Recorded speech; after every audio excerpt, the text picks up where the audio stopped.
ലോകത്തിലുള്ള ആളുകള്, നിരപരാധികളായ ആളുകള്, ആ നിരപരാധികളെയാണ് വേൾഡ് ട്രേഡ് സെന്റർ അക്രമത്തിലൂടെ കൊല്ലപ്പെട്ടത്. അതിനെ ന്യായീകരിക്കാൻ ഒരു മുസ്ലിമിന് സാധ്യമല്ല. പരിശുദ്ധ ഖുർആൻ ഉൾക്കൊള്ളുന്ന ഒരു മുസ്ലിമിന്, വികാരജീവികളായ മുസ്ലിങ്ങളുടെ കാര്യമല്ല പറഞ്ഞത്. ഖുർആനും സുന്നത്തുമാണ് എന്റെ പ്രമാണം എന്ന് അംഗീകരിക്കുന്ന ഒരാൾ എന്തേ അയാളുടെ നിലപാട് ലോകത്തുള്ള മുഴുവൻ മനുഷ്യരെയും കൊന്നവനെ പോലെയാണ്. അദ്ദേഹമാണ് ബിൻ ലാദനാണത് ചെയ്തതെങ്കിൽ, ഉസാമ ബിൻ ലാദനാണത് ചെയ്തതെങ്കിൽ അദ്ദേഹത്തിന് ഇസ്ലാമിലെ കാലക്ഷണിക്കാൻ അവകാശമില്ല. ഇസ്ലാമിനെ തെറ്റിദ്ധരിപ്പിക്കാൻ അദ്ദേഹം മുമ്പിൽ നിന്നിരിക്കുന്നു. അതിന്റെ അന്വേഷണങ്ങളിലേക്കും കാര്യങ്ങളിലേക്കും ഒന്നും ഇപ്പോൾ പരാമർശിക്കാൻ ഉദ്ദേശിക്കുന്നില്ല. ഞാൻ പറഞ്ഞുകൊണ്ടുവരുന്നത് ആ സെപ്റ്റംബർ 11 വേൾഡ് ട്രേഡ് സെന്റർ ആക്രമണം, ആ അക്രമത്തെ ചിലർ എങ്ങനെയാ ഉപയോഗപ്പെടുത്തിയത്? ഇസ്ലാമിക വിരുദ്ധ ശക്തികൾ വേൾഡ് ട്രേഡ് സെന്റർ കത്തിക്കൊണ്ടിരിക്കുന്ന ചിത്രം കാണിച്ചു, മറുഭാഗത്ത് പരിശുദ്ധ ഖുർആനിനെ നിവർത്തി വെച്ച ഒരു പ്രതിയും കാണിച്ചു. എന്ത് മനസ്സിലാക്കണം? ഈ ക്രൂരകൃത്യം ചെയ്യാൻ ഇതിന്റെ പിന്നിൽ പ്രവർത്തിച്ചവർക്ക് പ്രേരണയായത് പരിശുദ്ധ ഖുർആനാണ്. നോക്കൂ, കുബുദ്ധി നോക്കൂ, ആസൂത്രണം നോക്കൂ സഹോദരന്മാരെ, സഹോദരിമാരെ. പരിശുദ്ധ ഖുർആനെ തെറ്റിദ്ധരിപ്പിക്കാൻ, അതൊരു ഭീകരവാദത്തിന്റെ ഗ്രന്ഥമാണെന്ന് ലോകത്തുള്ള പ്രേക്ഷകരെ അറിയിക്കാൻ ചെയ്ത ഒരു വൃത്തിഹീനമായ പ്രവർത്തനമായിരുന്നു അത്, അല്ലേ?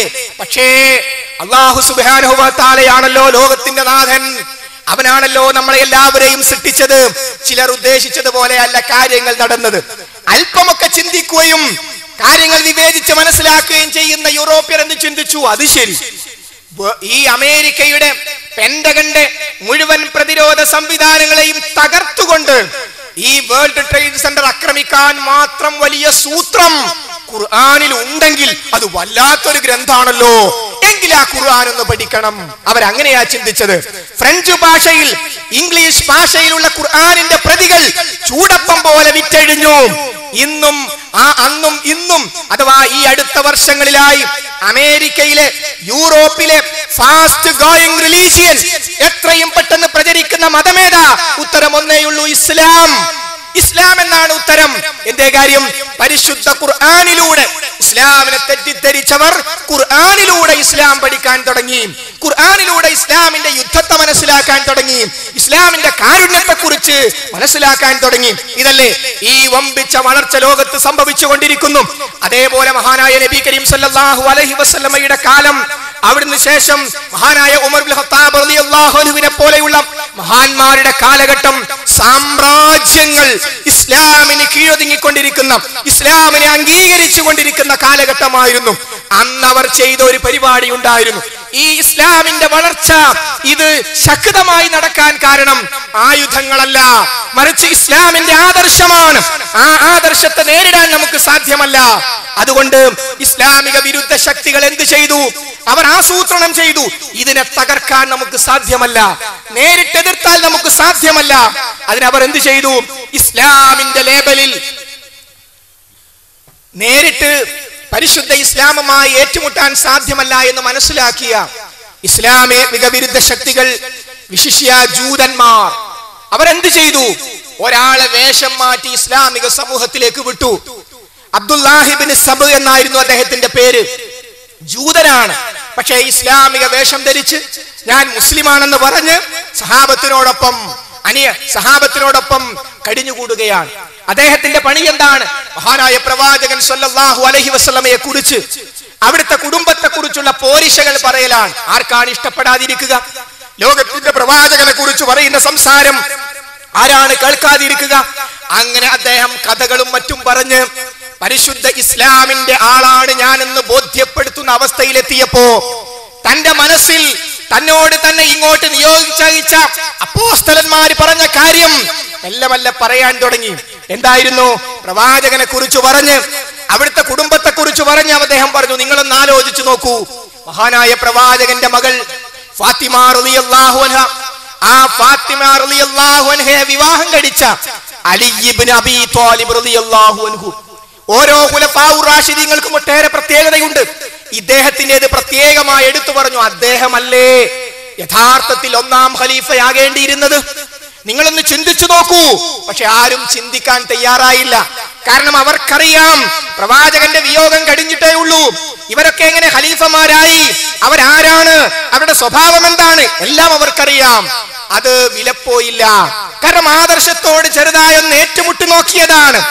അങ്ങനെ വിലപ്പോയില്ല എന്ന് മനസ്സിലാക്കിയപ്പോ തന്റെ തെറ്റായ വാദങ്ങൾ സമൂഹത്തോട് പറയാൻ അദ്ദേഹം എന്ത് ചെയ്തു? മുമ്പിൽ ഒരു വാചകം ചേർത്തു. തനിക്ക് പറയാനുള്ള കാര്യങ്ങൾക്ക് മുമ്പിൽ അല്ലാഹുവിന്റെ റസൂൽ പറഞ്ഞിരിക്കുന്നു. കളവ് പറയാത്ത കാലഘട്ടത്തിൽ റസൂലുള്ള പറഞ്ഞിരിക്കുന്നു എന്ന് പറഞ്ഞാൽ റസൂലുള്ള പറഞ്ഞോ എങ്കിൽ അത് തന്നെ. നോക്കൂ, ഒന്നാം ഖലീഫയാകേണ്ടിയിരുന്നത് മഹാനായ അലി ഇബ്നു അബീ ത്വാലിബ് റളിയല്ലാഹു അൻഹു ആയിരുന്നു എന്ന ഒരു വിഭാഗത്തെ സൃഷ്ടിക്കുവാൻ അദ്ദേഹത്തിന് സാധിച്ചു.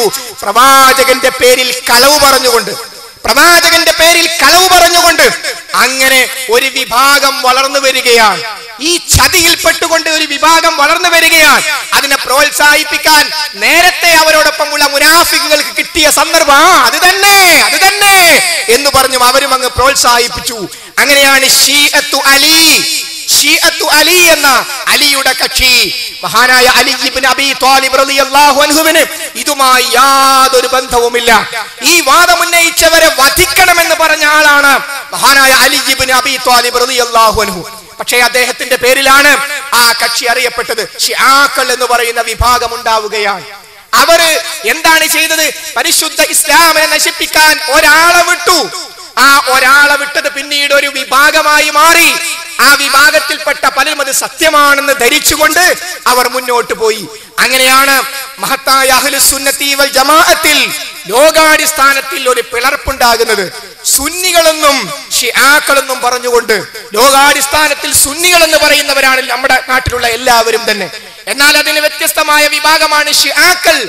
ആ ഷിആക്കളുടെ ബാങ്ക് ബോംബെയിലും മറ്റും പോയ ആളുകൾക്കറിയാം. അവരുടെ ബാങ്കിൽ അശ്ഹദു അന്ന മുഹമ്മദ റസൂലുള്ളാഹി എന്ന് പറഞ്ഞാൽ ശേഷം പറയും അശ്ഹദു അന്ന അലിയുൻ വലിയുള്ളാഹി എന്ന് പറയും. ചില വിഭാഗങ്ങൾ അവരുടെ ഷഹാദത്ത് കലിമ പൂർത്തിയാകണമെങ്കിൽ അലിയുൻ വലിയുള്ളാഹി എന്നുകൂടി കൂട്ടിച്ചേർക്കണം. ഇങ്ങനെ ഒരു വിഭാഗം ലോകത്തുണ്ടായി. ജൂത സ്പോൺസേർഡ് വിഭാഗമായിരുന്നു അവര് പിന്നീട് മുന്നോട്ട് പോയപ്പോ പരിശുദ്ധ ഇസ്ലാം അവര് കക്ഷിയായവർ മാറിയപ്പോ പിന്നീട് അഹ്ലുസ് സുന്നത്തി വൽ ജമാഅ എന്ന് ലോകത്ത് പരന്ന് പന്തലിച്ച് നിൽക്കുന്ന മുസ്ലിം ജനസാമാന്യത്തിന്റെ വിശ്വാസത്തെ തകർക്കുവാൻ വേണ്ടി അവർ ചില ആസൂത്രണങ്ങൾ നടത്തി. ആ ആസൂത്രണങ്ങൾ എങ്ങനെയാണെന്നറിയാമോ?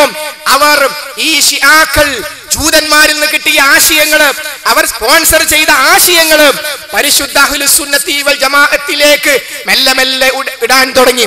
അങ്ങനെയാണല്ലോ നമുക്ക് ഏവർക്കും പരിചയമുള്ള മഗ്രിബിന് ശേഷം വിശദമായി വിശദീകരിക്കാൻ പോകുന്ന ഖബർ സിയാറത്ത് എന്ന പരിശുദ്ധ ഇസ്ലാം പഠിപ്പിച്ച കാര്യത്തെ ഖബർ പൂജയാക്കി മാറ്റി ക്രൈസ്തവ യഹൂദ സമൂഹം. അതങ്ങനെ തന്നെ ഷിയാക്കൾ ഏറ്റെടുത്തു. ആ ഖബർ പൂജ പരിശുദ്ധ അഹ്ലുസ് സുന്നത്തി വൽ ജമാഅത്തിന്റെ ഭാഗമാക്കി മാറ്റാൻ എത്രമാത്രം അവർ വിജയിച്ചു എന്ന് നമ്മുടെ ജില്ല മാത്രം പരിശോധിച്ചാൽ നമുക്ക് ബോധ്യപ്പെടും. അങ്ങനെ അവരുടെ ആശയങ്ങൾ കുത്തിയൊലിച്ച് ഇങ്ങോട്ട് വരാൻ തുടങ്ങി. മാത്രമല്ല പിന്നീട് ഷിയാക്കൾ ചെയ്തത് അഹ്ലുസ് സുന്നത്തിന്റെ യഥാർത്ഥ ഇസ്ലാമിനെ പരിഹസിക്കണം. നമുക്കറിയാം നഹ്സുകൾ എന്ന ഒരു ഏർപ്പാട്, ദുശകുനം എന്നൊരു ഏർപ്പാട് പരിശുദ്ധ ഇസ്ലാമിലില്ല. ഇത് സലഫികൾ മാത്രം പറയുന്നതല്ല. 2005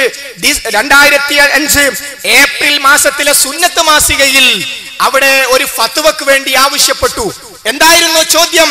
എന്താണ് നഹ്സുകൾ? നഹ്സുകൾ എന്ന ഏർപ്പാട് ഇസ്ലാമിലുണ്ടോ? എന്താണ് അതിന്റെ വിധി എന്ന അർത്ഥത്തിലുള്ള ചോദ്യം ചോദിച്ചപ്പോ എന്തായിരുന്നു സുന്നത്ത് മാസികയിൽ കൊടുത്ത മറുപടി? നഹ്സുകൾ എന്ന ഏർപ്പാട് പരിശുദ്ധ ഇസ്ലാമിലില്ല എന്ന് മാത്രമല്ല, അത് തവക്കുലിന് എതിരാണ്. അള്ളാഹുവിനെ മാത്രം തവക്കുലാക്കുക എന്നത് തൗഹീദിന്റെ പ്രധാനപ്പെട്ട ഒരു ഭാഗമല്ലേ? ആ തവക്കുലുമായി ബന്ധപ്പെട്ട ഏകദൈവ ആരാധനയുടെ ആ കാര്യത്തിന് എതിരാണ്. സമസ്ത കേരള ജംഇയ്യത്തുൽ ഉലമയുടെ ഏറ്റവും സുപ്രധാനമായ പ്രസിദ്ധീകരണങ്ങളിൽ ഒന്നായ സുന്നത്ത് മാസികയിലായി ഇത് കൊടുത്തത്. നഹ്സുകൾ എന്ന ഏർപ്പാട് ഇസ്ലാമിലില്ല. നമ്മൾ അറിയണം, നമ്മൾ ഓരോരുത്തരും അറിയണം. അതിനെ പ്രോത്സാഹിപ്പിക്കുന്നവർ അടിസ്ഥാനപരമായി കൊടുത്ത മറുപടിയാണിത്. പക്ഷേ ഷിയാക്കളിലൂടെ വന്ന നഹ്സുകൾ പരിശുദ്ധ ഇസ്ലാമിലേക്ക് എത്തിപ്പെട്ടു. ഏതുവരെ എന്നറിയാമോ? നമ്മുടെ ജില്ലയിൽ ഇറങ്ങിയ കലണ്ടറുകൾ പരിശോധിച്ചു നോക്കൂ. രാമന്തളി ജുമാ മസ്ജിദ് 2008 അവർ ഇറക്കിയ കലണ്ടറാണിത്. ആ കലണ്ടറിൽ ഷിയാക്കൾ അറിഞ്ഞാൽ പൊട്ടിച്ചിരിക്കുന്ന, ജൂതന്മാരറിഞ്ഞാൽ ഊറിച്ചിരിക്കുന്ന ഷിയായിസം കടന്നു വന്നിരിക്കുന്നു. ഇതിൽ ഈ നമ്മളിപ്പോൾ അനുഭവിച്ചു കൊണ്ടിരിക്കുന്ന ജൂലൈ ആഗസ്റ്റ് മാസത്തിലെ ആ പേജില്ലേ, ആ പേജ് എടുത്തു നോക്കൂ. അതിന്റെ സൈഡിൽ കാണാം നെഹസുകൾ. മുഹറം 2, 3, 5, 9, 12, 13, 16, 21, 20